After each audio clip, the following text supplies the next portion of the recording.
This is CGTN, China Global Television Network.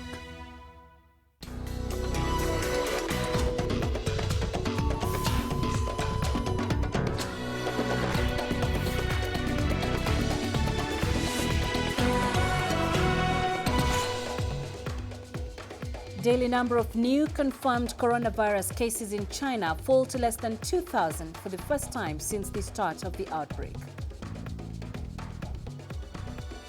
UN envoy for Libya confirms a Turkish cargo vessel has been bombed in Tripoli.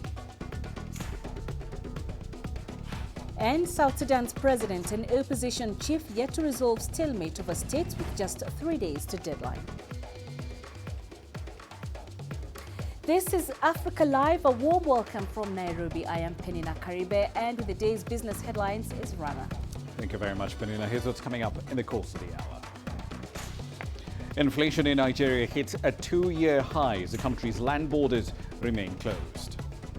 And the US Secretary of State meets the Ethiopian Prime Minister on the final leg of his tour of a few African countries.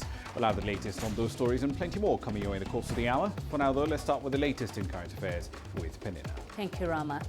And our reporters are standing by to bring you live the latest on the big stories developing around the world. In Geneva, Tony Waterman has been keeping tabs on the meetings going on in efforts to find peace between Libya's warring parties.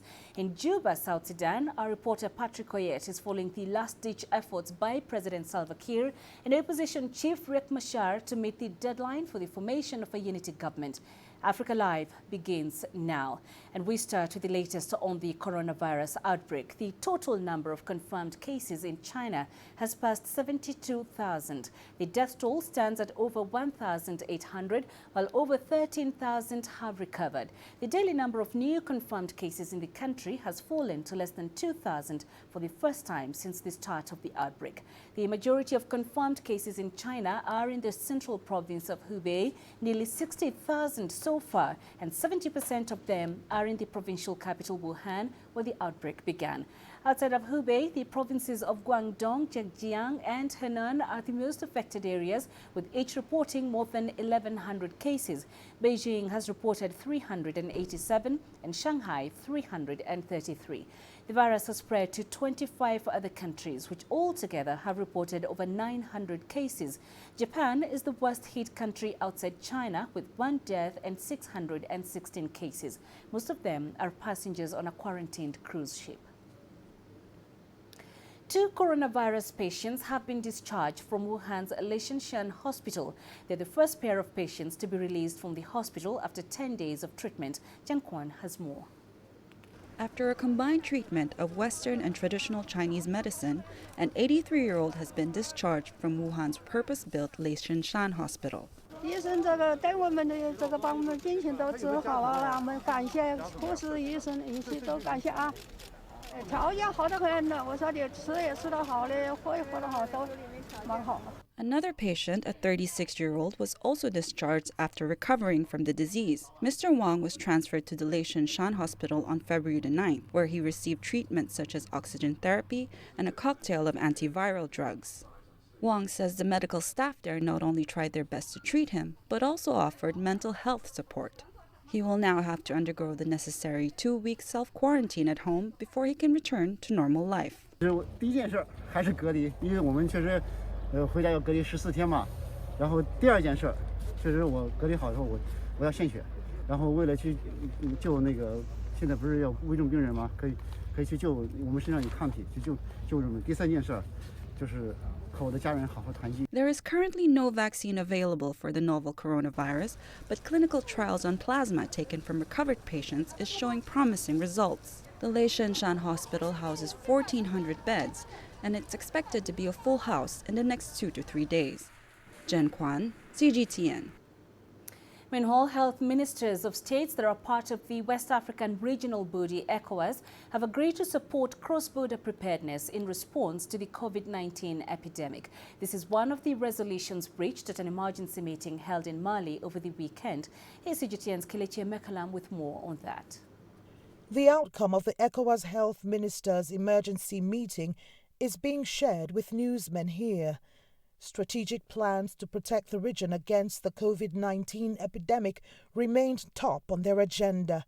Member states pledged their support to provide technical capacity and tools for that purpose. Implement robust measures to assure availability of critical medical supplies, including laboratory materials and personal protective equipment in the region. With more than 70,000 cases reported and over 1,700 deaths, the virus continues to raise concerns across the world and in the West African region as well. There should be a regional costed plan that is strategic, and that they would support that to the best of their capacity. Just so that you are aware, we learned from the lessons of Ebola. Enhance surveillance and management measures for COVID-19, particularly at entry points, air, land, and sea. 3, step up communication to ensure that the public receives accurate, appropriate, and timely information regarding the epidemic. So far, reports from the African Center for Disease Control showed that Nigeria and 17 other countries in Africa had identified people with symptoms of COVID-19. All cases but one tested negative. The only confirmed case in Africa so far is in Egypt. Kelechi Amekalam, CGTN Abuja, Nigeria. And in South Africa, ministers have been commending China's efforts to contain the spread of the novel coronavirus. They say people and governments around the world should support and work alongside China at this critical juncture. I think what we need to do is to support every effort to contain the virus, to support the Chinese people and be in solidarity with them as they deal with this crisis, and to hope that through the containment efforts in China itself and through the use of technologies and innovation that we can limit the damage and the loss of life. We are also, concerned like everybody else that this will slow trade because of the concerns that traders would have around, the movement of goods, particularly as it relates to people.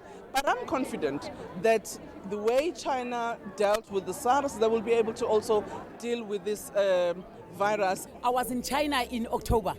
I'm very confident that they are going to resolve that because China, they work as a unit. They are so united. And to me, that is the type of government that we want. But I also appreciate patriotism in China. I was there and I've never seen such a level of patriotism underpinned by discipline. A health expert in Senegal says he is against the repatriation of citizens from Wuhan at this time. Earlier, we spoke to Professor Daouda Ndiaye on why repatriation may pose a serious risk for African nations. Because if all Africans or all foreigners prefer to repatriate their compatriots, and among them could be healthy carriers, in particular people who are asymptomatic carriers. Because let's not forget that this virus has an incubation period of 2 weeks. If we repatriate them, we don't know if they are sick or not, because they are in the incubation phase. We don't see the disease, and during this period, and they can transmit the disease. And what would happen when they are repatriated? We all know that sometimes the technical platforms in Africa are not up to standard, and China has a technical platform which is. If tomorrow our compatriots who return become sick, Africa does not have the means, the technical platforms to save our children who would also become sick. The Tunisian health minister has said that a group of Tunisians returning from Wuhan have been released from quarantine. They were held for 14 days, as CGTN's Adnet Shawashi reports.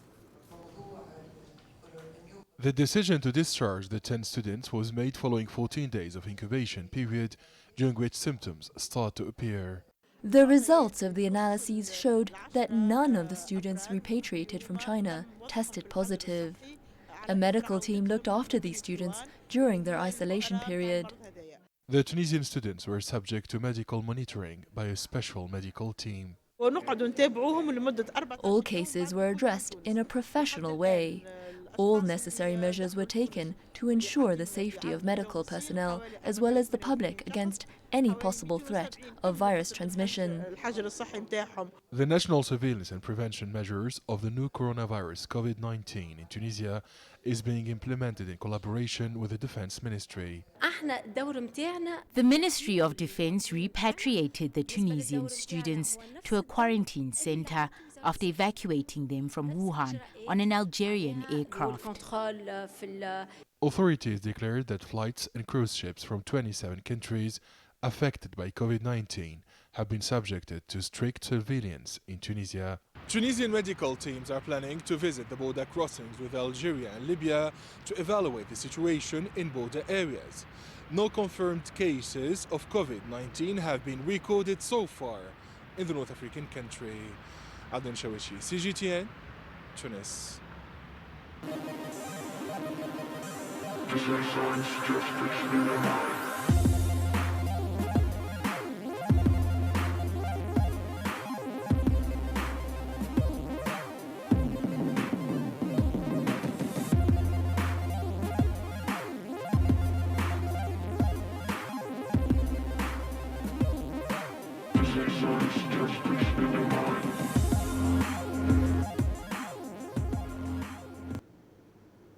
Let's head over to the conflict in Libya. The UN Special Envoy for Libya, Ghassan Salami, has said the next diplomatic push for peace will take place in Rome next month.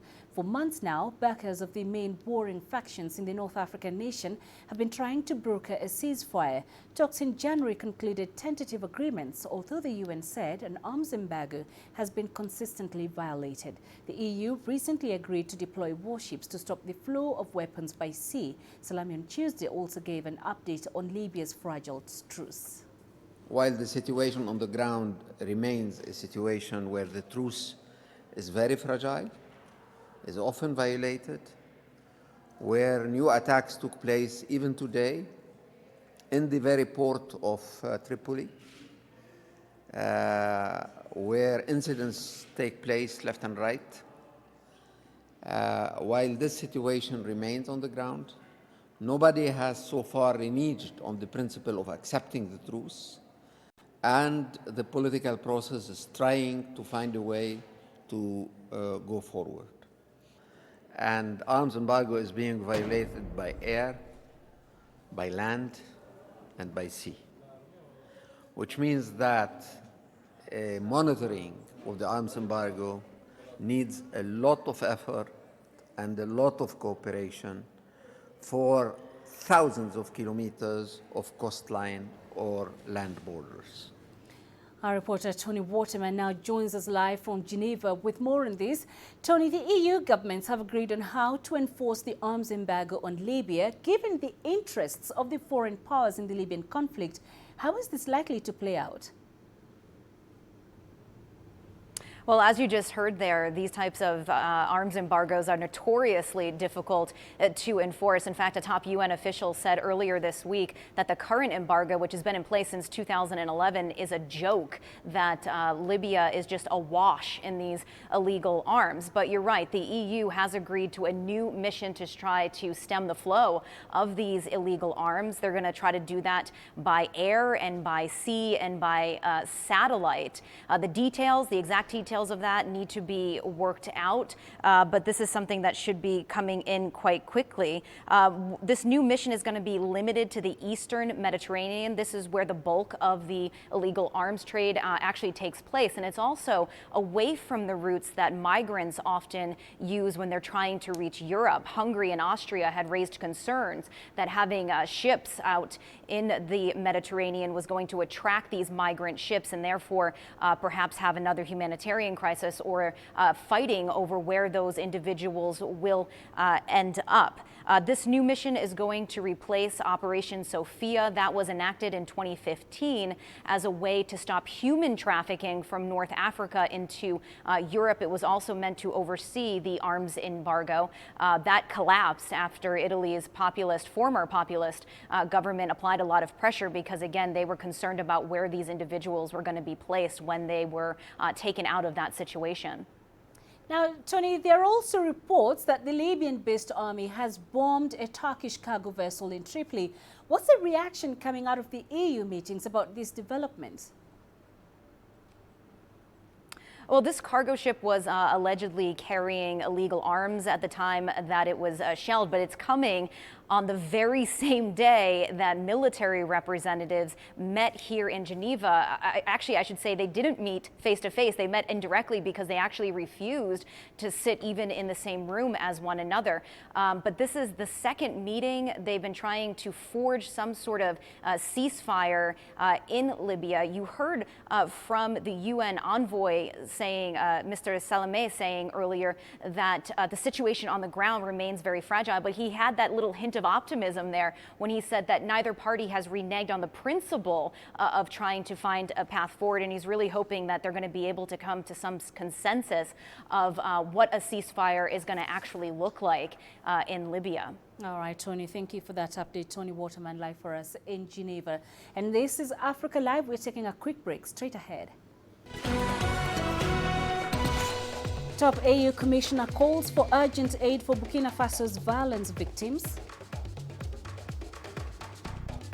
And Lesotho's First Lady appears in court over murder of the Prime Minister's former wife.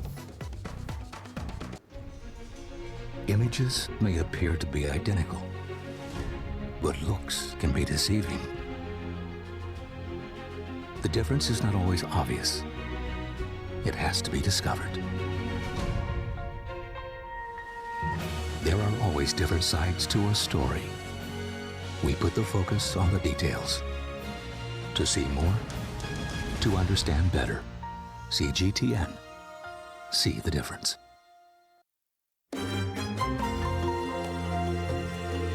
Africa Live.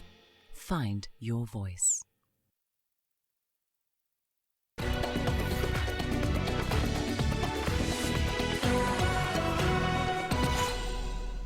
Welcome back to Africa Live. Let's head to South Sudan. President Salva Kiir was scheduled to meet with opposition leader Riek Machar in Juba Tuesday to try and resolve the pending issues on the number and boundaries of states in the country.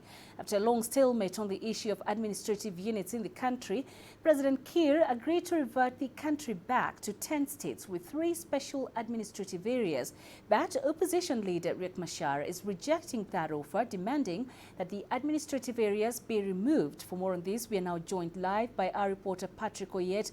He is in South Sudan's capital, Juba. So Patrick, what's the latest on this meeting that was expected to happen Tuesday? Yes, Peninah, the meeting was expected to take place today, but it did not go ahead.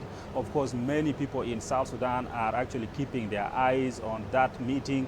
The reasons as to why the meeting didn't go ahead, according to the government of South Sudan, is that one, the Sudan, which is the chair of IGAD, has a representation here in Juba that is represented by the deputy head of the Sovereign Council. He was supposed to be part of this meeting today, but he was engaged in the Sudanese peace process, which is also taking place here. So that is one of the reasons. The second reason the government told us is that the IGAD special envoy, who is actually the chief mediator in the South Sudan's peace process, has been called to Sudan to go and brief the leadership in Sudan, of course, because they are the IGAD chair now on the peace process. So they are saying the meeting has been rescheduled for Wednesday. So everybody here, of course, is keeping their eyes on that meeting. And has President Kiir's office otherwise reacted to this rejection by the opposition to the proposed administrative areas? Yes, the government here has actually been talking ever since the opposition leader Riek Machar said that he did not agree to the 3 administrative areas, and they are giving reasons. They're saying, for example, the issue of Abyei. Abyei is a place, of course, very rich in oil. It is claimed by both Sudan and South Sudan, and the 2 countries have agreed that it should be put as an administrative area. It should be run jointly, and therefore they cannot claim it now. And given the fact that the Sudan's peace process is even taking place here, that would mean the collapse of the Sudan's peace process. Also, the relationship they have, the oil of South Sudan flowing through Sudan. So they say this will become generating another conflict by resolving the conflict of South Sudan as far as the issue of Abyei is concerned. Another area they're talking about, which Riek is concerned about, is the issue of Pibor. And also that area, the government is saying that yes, the Pibor is not created just at this time. It is an area that had conflict. The people of that area were fighting. They were saying they were being marginalized, and a peace deal was reached with the rebel movement at that time that was there, known as Cobra faction, and they accepted. All right, apologies for that. We've lost Patrick Oyet, but he's given us quite some good update on that meeting. Now, Chilp AU Commissioner for Human and People's Rights is now calling for increased humanitarian aid to millions of people affected by the spread of violence in Burkina Faso. This comes as 24 people were killed after gunmen attacked a church in northern Burkina Faso. CGTN's Daniel Arap Moi with more in this report. The Sahel region continues to experience devastating surge in terrorist attacks against military and civilian targets with alarming humanitarian consequences. Latest attack in the village of Panzi in the Yaga region of Burkina Faso left 24 people dead and a further 18 wounded. The African Union Commissioner for Human and People's Rights says it's about time regional bodies join hands to end the crisis. I think it's extremely important given the expanding threat of violence in that part of the Sahel for countries in the region supported by regional organizations such as ECOWAS and the African Union to put in place mechanisms for identifying and detecting early enough threats to violence in order to be able to secure people from being attacked and from being forced to displacement. Hundreds have died over the past year, and over 500,000 people have fled their homes amid the rising violence. Recently, 20 civilians were killed in an attack on Lamdomol village in the northern province of Seno. The attack came just a week after another one on a market in Soum province that left 39 people dead. But at the base of the conflict in Burkina Faso, there are also structural conditions that need to be addressed. You need to have a humanitarian response. You need to have an adaptation response because there is a climate crisis component to it. You need to have a governance component that addresses the extension and strengthening of local governance and security institutions. You need to have extremely important development interventions. The humanitarian efforts in the region remain hampered by growing security threats from armed groups, making it difficult for relief agencies to reach those in need. The attacks in Burkina Faso comes as jihadist groups with links to Al-Qaeda and Islamic State seek to gain control over once peaceful rural Burkina Faso, fueling ethnic and religious conflict. Daniel Arap Moi, CGTN. Let's now head to Lesotho, where the First Lady appeared in court Tuesday. Messiah Tabane is facing a murder charge after being linked to the assassination of Prime Minister Tom Tabane's estranged wife in 2017. The case had gripped the Southern African kingdom as calls for Prime Minister Tabane's resignation intensify. The 80-year-old premier has already agreed to resign based on his advanced age, but has not given any tentative date nor timelines. In Zimbabwe, the government has gazetted laws that reduce farm sizes as it tries to free up land for thousands of people on a waiting list. Here's CGTN's Farai Makutuya with more. Under the new guidelines, farm sizes will be limited to a maximum of 250 hectares in Farming Region 1 and 2,000 hectares in Region 5. Ecological Region 1 receives the highest annual rainfall, while Region 5 covers areas that normally receive low and erratic rainfall of less than 650 millimeters per annum. The move is meant to ease pressure on a land backlog and boost production. There were people who were holding onto onto huge tracts of land, for which they had no capacity to fully utilize. So that holding onto that piece of land or pieces of land was actually a disfavor, and it was doing us no good in terms of production. Agricultural output has been hampered by a shortage of finance for some resettled farmers who've also lacked the expertise to fully utilize the land, deficiencies that should be addressed by the reconfigurations. It should not just be allocating land as we have been doing in the past.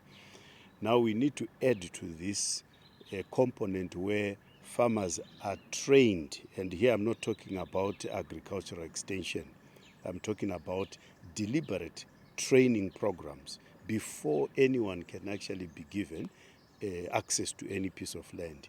They should go through a proper recognized training through reputable institutions, and then they have those skills, and add to that the networks for financing and also networks for produce marketing. Zimbabwe's government acquired about 12 million hectares of arable land under a redistribution program that began in 2000. It's expected to act soon on findings of an audit meant to weed out multiple farm owners and identify idle land. Farai Mwakutuya, CGTN, Harare, Zimbabwe. You're watching Africa Live. Time now for business news with Rama. Thank you very much, Peninah. Here's what's coming up in business. Headline inflation in Nigeria hits a 2-year high as land borders remain closed. And the US Secretary of State meets the Ethiopian Prime Minister on the final leg of his tour of some African countries. Africa is the nexus of enterprise, and global business will tell you why it matters. From the mega investment projects to multi-billion-dollar mergers and acquisitions. Africa today collects, just in terms of revenues from taxes alone, $545 billion a year. If you take 10% of that and you devote it to the energy sector, problem solved. All this on Global Business, weekdays at this time on CGTN.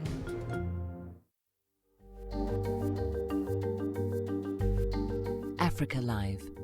Find your voice.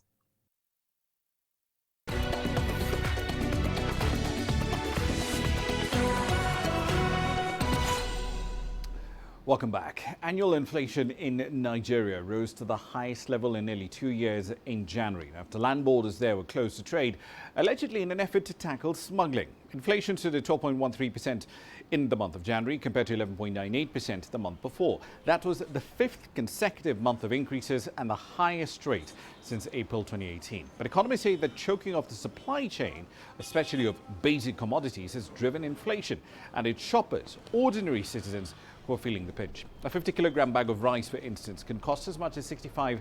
It's nearly double the price in July before the borders were first closed. The central bank, which has been targeting single-digit inflation, says it expects to keep monetary policy pretty tight in 2020 in order to combat the rise in prices and support the currency amidst slow growth.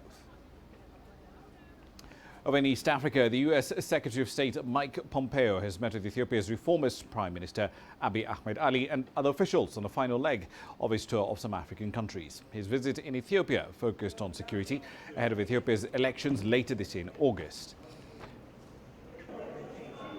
Investment and dispute with the US ally Egypt on the giant Blue Nile hydroelectric dam.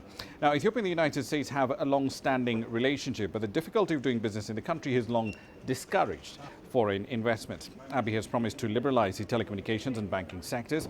His reforms, while applauded abroad, have unleashed some simmering ethnic and political tensions at home as regional power brokers continue to jockey for position. Mr. Pompeo's visit comes as some African governments are questioning the Trump administration's commitment to the continent. Now, before he was in Ethiopia, the US Secretary of State was in Angola on Monday. Mike Pompeo lauded the Angolan President João Lourenço's anti-corruption drive while there. The Trump administration is looking to revitalize ties with some economies in Africa, as CGTN's Beryl Oro now reports. You will have the heavy ore in the water. The U.S. Secretary of State Mike Pompeo was touting American business in Angola as the world's biggest economy battles rival superpower China for economic influence on the African continent. We'll do our part to help the Angolans achieve prosperity. Angola is sub-Saharan Africa's third largest economy and second largest oil producer. U.S. corporations such as ExxonMobil and Chevron have significant stakes there. But despite these investments, the bulk of Angola's oil is destined for China, which also holds the lion's share of Angola's foreign debt. The Trump administration accuses China of predatory lending in Africa, where Beijing has loaned governments billions of dollars in exchange for access to natural resources. But some African governments question Donald Trump's own commitment to the continent. The White House last month tightened visa restrictions on nationals from Sudan, Tanzania, Eritrea and Nigeria, and West African governments are also worried about a proposed U.S. troop withdrawal from the region just as Islamist militants are gaining ground. Pompeo told reporters that the U.S. needs to, quote, get security right here in order to enable economic growth. Corruption is the enemy of nations' growth and progress. U.S. Secretary of State Mike Pompeo was also keen to denounce corruption. Angola is ranked as one of the world's most corrupt nations, although it has seen a crackdown against graft since President João Lourenço took office in 2017. Beryl Oro, CGTN. Now, as China continues to try to find a way to curtail the coronavirus outbreak, the infection rate outside the country is just a fraction of the total. But the impact it's having on global supply chains could be much, much greater, particularly in places like Latin America, where China is a significant trade and investment partner. The impact of the novel coronavirus is having a ripple effect on the economy in Latin America. Take a look at Chile, which sells about a third of its exports to China. Chile leads the world in copper mine production. Large shipments to China are being disrupted because of the virus. Meanwhile, perishable products have taken a much bigger hit, according to a law firm that represents fruit exporters. There are two principal problems. The transportation of the product and the delays, on taking it from the exporter to the final consumer, and the low prices of those products in the market. About 20% of fruit imports, particularly cherries and grapes, popular for Chinese New Year celebrations, were held up. China's growing demand has made it a crucial market for Chile and Peru in recent years. Here in Peru, there's still optimism that it can escape the worst of the commercial fallout caused by the coronavirus. But it too has a burgeoning fresh produce sector, and avocados in particular are due for export to China beginning next month. Peru exported more than $260 million of fresh produce to China in 2019, mostly grapes, then blueberries, but also some $34 million worth of avocados. Luckily for Peru, China imported most of its grapes last year. Even so, internal demand in China has dropped by half since the outbreak. Last week, Peru suspended fish exports to China, but the country's ambassador to Peru, Liang Yu, said the worst was over. I believe we are about to reach a turning point, and the impact of this epidemic in China will be in the short term. It will mainly impact tourism and transport, but in the long term, the economy won't be seriously affected, especially as consumer demand is accumulating. After the epidemic, growth will be much faster, which will compensate for the previous losses. He's optimistic about commerce with Peru. As for trade between China and Peru, I don't believe it will be affected because the accumulated demand will surge throughout the rest of the year. Imports of copper and other typical products like Peruvian fruit will remain constant and have normal growth. But experts don't believe that Peru and other Latin American economies are out of danger yet. Peru is principally a mining country and the biggest copper producer after Chile and China. Lo que sucede en China afecta. What happens in China affects not just the quantity of mineral or fish products it imports, but also the prices, because when the Chinese buying is reduced, the prices drop. So that is a major problem for Peru, as some 90 to 95% of its exports are minerals. For Peru, Uruguay, Chile and Brazil, China is their top importer. But the Asian giant is also a huge investor across the region. That investment is bound to slow, say experts, amid the uncertainty around the coronavirus. And after a year of slow growth in the region, economic forecasts have been trimmed further. Dan Collins, CGTN, Lima. Now, a fall in Chinese tourists and a drop in output from production centres in China due to this COVID-19 epidemic are also affecting France's retail sector. You see, visitors from China are some of the biggest spending tourists in France, where high-end fashion has now taken a hit, as Ross Cullen reports. When it comes to luxury fashion, there is nowhere quite like France, and in particular, Paris. The luxury sector is especially attractive to Chinese tourists. 2 million come to France each year, spending more than $4 billion. But the sector is experiencing trouble with the outbreak of the coronavirus. Everything happening right now due to the coronavirus will have an impact inside and outside China. Chinese outlets will be closed as some areas are under quarantine. It will impact the rest of the world because Chinese people won't be traveling, so there will be a significant decrease in the purchases of luxury goods in the following months. Chinese people represent 35% of global consumers of luxury goods. Half of those purchases are made in China, the other half overseas, in places like Paris. These are big companies, globally successful fashion firms. They're used to the more regular ups and downs of the market, but something unpredictable, like a public health emergency, can apply unexpected pressures to brands. But there is one brighter spot for the luxury industry. The online sector is on the increase. Of course, today, like the coronavirus is really impacting all the businesses. And especially like the retail, physical retail is deeply impacted. So that's why now today Chinese still have the habit to shop online, and even more today. The Chinese spend more than the average overseas shopper in France. Retailers are hoping the impact of the coronavirus wears off ahead of the summer tourist season. Ross Cullen, CGTN, Paris. And finally, in an exclusive interview with China Global Television Network in Beirut in Lebanon, Nissan's former boss Carlos Ghosn said that staying in Japan, where he was facing trial for financial misconduct, was, in his words, the biggest risk for him. He adds that he will fight to clear his name.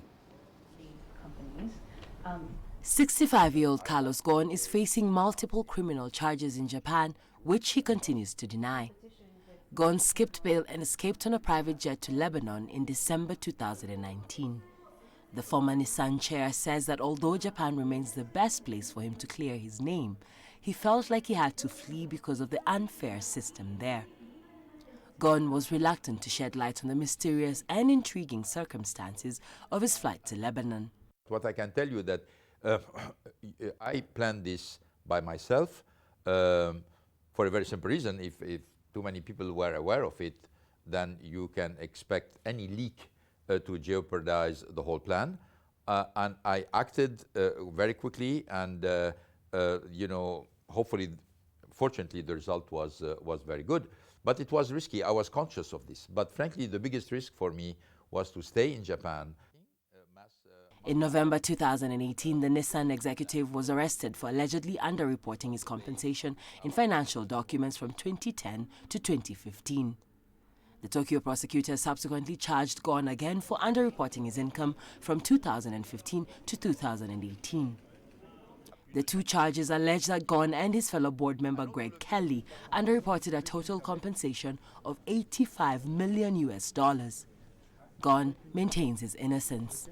Well, the first accusation for which I was arrested, I was arrested and maintained in detention center for more than 20 days, renewed renewed by another 20 days because they divided it in 2 periods, is underreporting my compensation for a money that I never received.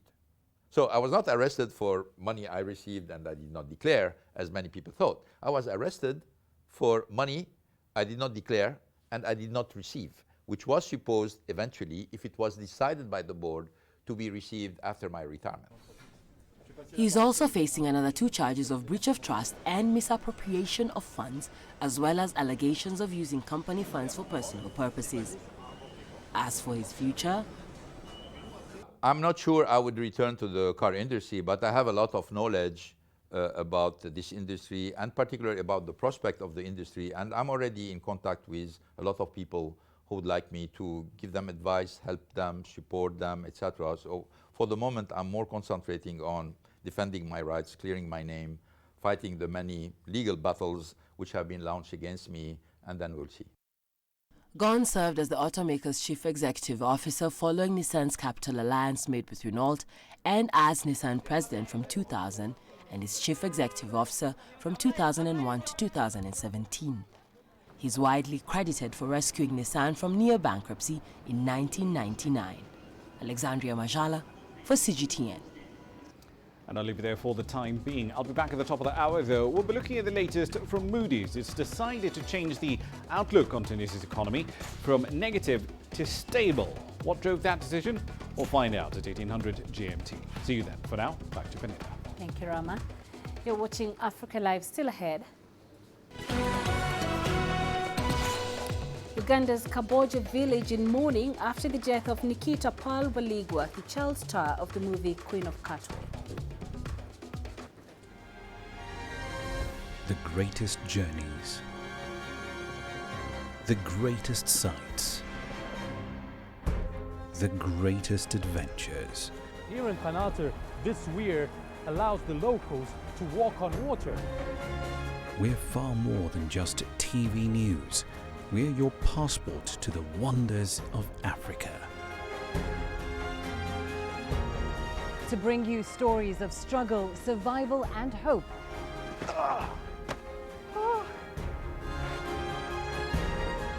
So let's explore.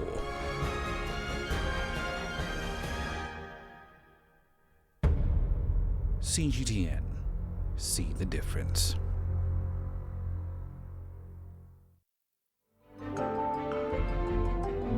Africa Live. Find your voice.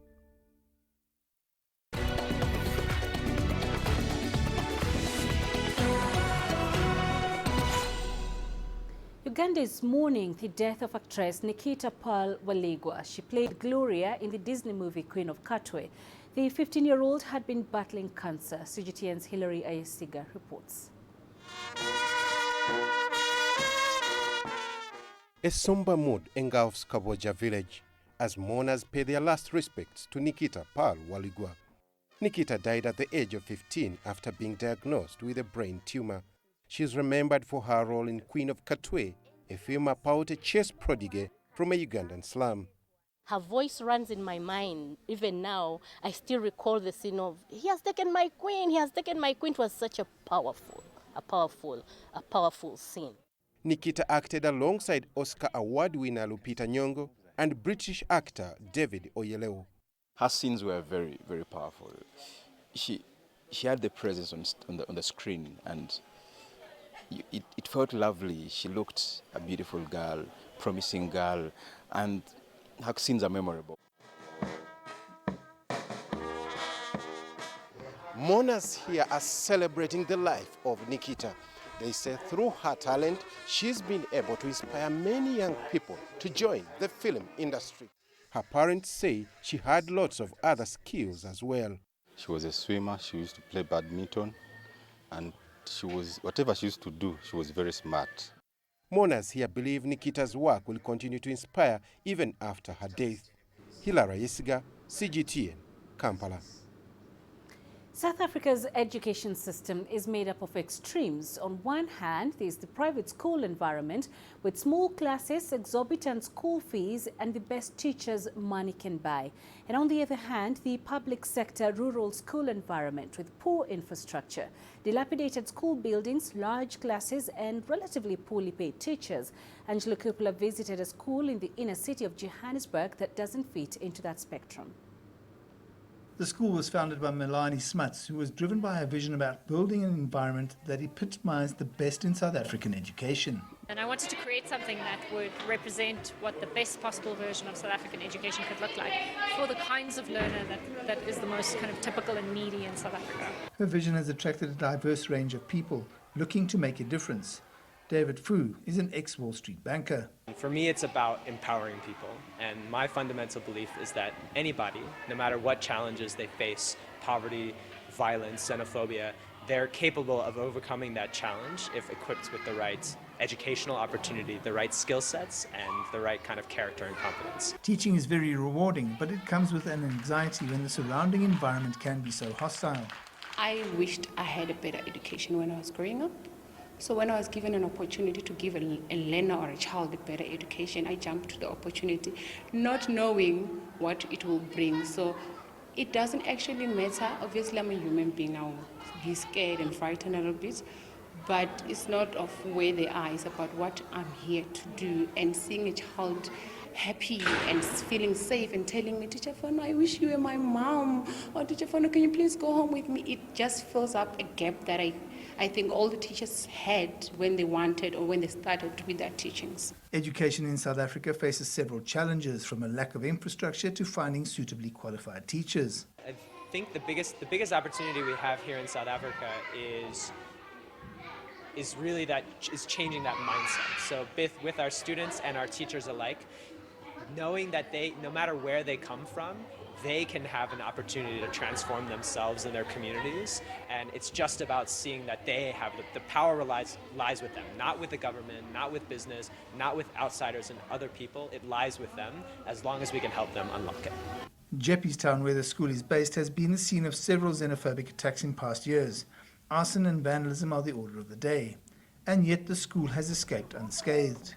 It's about education, and it's about offering opportunities to kids from all walks of life, from various different countries as well, in the middle of what can be construed to be a hellhole. I'm Angelo Coppola for CG10 in Jeppystown, South Africa. And ahead in sports, we feature Uganda's Joshua Cheptegei, who set a new 5-kilometer world record in Monaco.